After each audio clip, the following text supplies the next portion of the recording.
What's going on, dudes and dudettes? So yes, I told you it's gonna have another video because hopefully teams won, hopefully some teams didn't, so we'll run down, see who did and did not.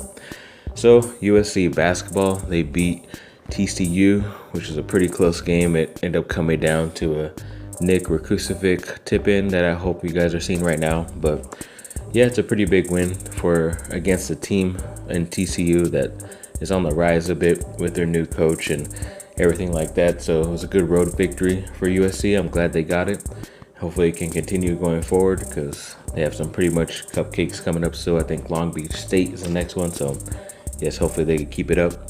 Then the Lakers guard Avery Bradley is cleared for full contact in practice, but he did not play in last night's game against Minnesota, and I don't think he's going to be available for Wednesday's game, whoever they play against. But yes, hopefully they could get back that defense and scoring ability that he has.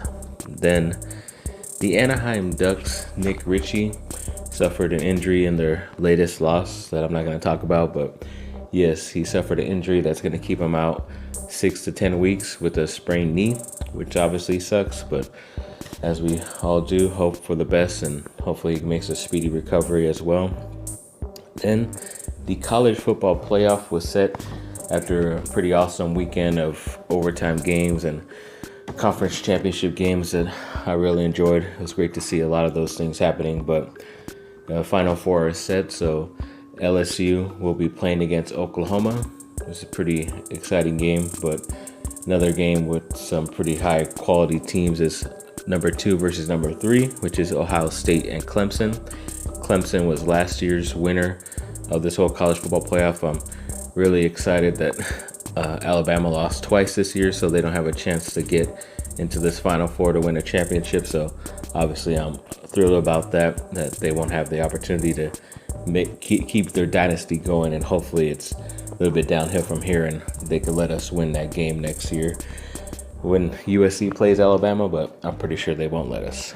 But on to some Duke news real quick. So ex-forward for Duke, Rodney Hood, who plays with the Portland Trailblazers, well, he did because during that Laker game, he ended up tearing his Achilles, which obviously sucks because that's about an 8 to 10 month process, or actually 8 to 12 month process if you're lucky to come back fully healthy. So he's most likely going to miss the beginning of next season also, which sucks, but hopefully he can make a full recovery whenever that comes next year at some point.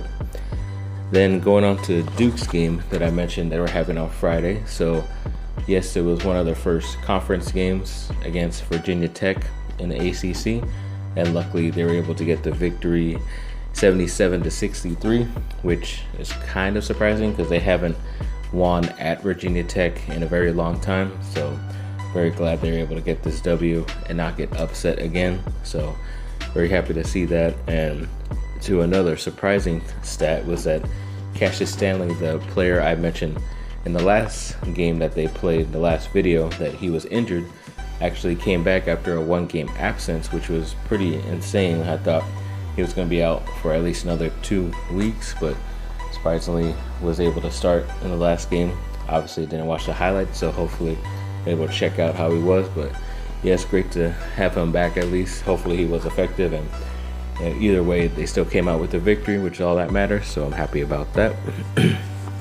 But 2020 quarterback who's coming in out of high school right now is CJ Stroud. He's a 4-star guy from California and didn't really have much attention on him, but he kind of has my attention now because he was most recently offered by USC. And it's kind of interesting just because I always thought Bryce Young was the better quarterback from California, but this guy, I remember telling you guys that NFL Network does a thing where they look at the top quarterback of all of high school, and they have a Elite 11 competition where they get to the final 11 players and then they see who's the best. And this kid CJ Stroud actually beat out that guy Bryce Young from Modern Day from California also. So this guy CJ Stroud won the Elite 11, obviously has some moxie and some confidence, and was able to get that W. And hopefully if he does end up coming to USC, then he gets that confidence as well. I think it might affect 2021's quarterback commit, Jake Garcia, who's a 5-star guy, but we'll see what happens. Either way, I think I might lean more towards Stroud, and I just hope he doesn't go to a school that USC has to play, obviously. And then coming down this last week, there was 2 3-star players that decommitted from this most recent 2020 USC recruiting class. One offensive tackle in Joey Wright, and the other offensive tackle / defensive end Kyle Juergens.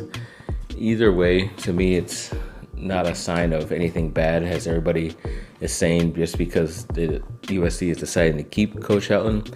I think it's because they're less good of players, in my opinion. They're 3-star guys, and USC probably has their sights set on better players, 4 or 5-star guys maybe, that are now interested in USC this year coming out. So they just needed more room to get those, not bad to say it, but crappier guys off their recruiting class and be able to go after some of the more highly talented players, which I don't mind at all. But of course, everybody's making it seem that Coach Helton is the reason why they're decommitting, which is really stupid. But so we found out news that USC is playing Iowa December 27th in the Holiday Bowl in San Diego, which is awesome because they didn't go to a bowl game last year, and they've been to this bowl game 2 times in the past 4 or 5 years. They beat Nebraska one year and lost to Wisconsin the following year, or a year or 2 after that.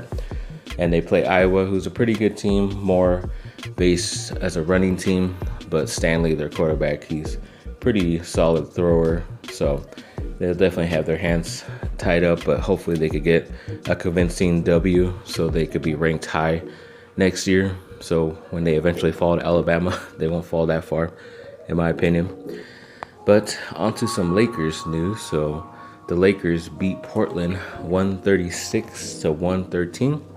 Anthony Davis, he had 39 points, and LeBron James had 31. It's great to see that they're scoring well.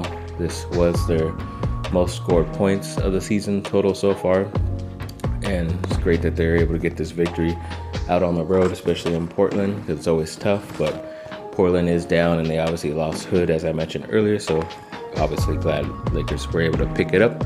But then the Lakers' most recent game was against Minnesota, where they beat Minnesota 142-125. So this next game was actually their most highest scoring of the entire season. I can't remember the last time I saw that the Lakers scored 142, which is amazing. But Anthony Davis had a really awesome game. He scored 50 points, which is great. And then LeBron also chipped in with 32. So with that consecutive games of them scoring above 70 plus points together, they're the first Lakers teammates to do that since Shaq and Kobe, which is all you hope is good news. I don't care if it's a dynasty where it's more than one championship. I just want one championship. If they could provide it for me, please. And that's all I worry about and care about. So hopefully this is good mojo for them moving forward. That's all we could hope for. And then, yes, surprisingly, the Chargers beat Jacksonville 45-10.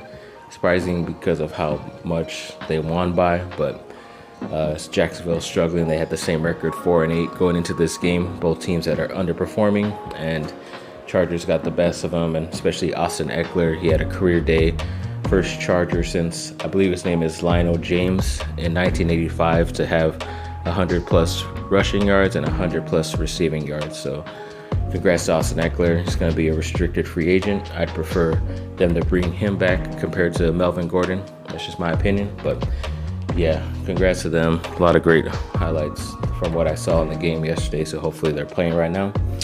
So yeah, thanks for watching, people. Like and subscribe. Comment down below. Let me know what y'all think. Hopefully this video went quick. And yes, and a great Christmas tree behind me. Got most of our stuff put up. So yeah, hopefully be able to show you the rest once everything's put up. And yeah, thanks for watching, and have a great rest of your day. Happy holidays.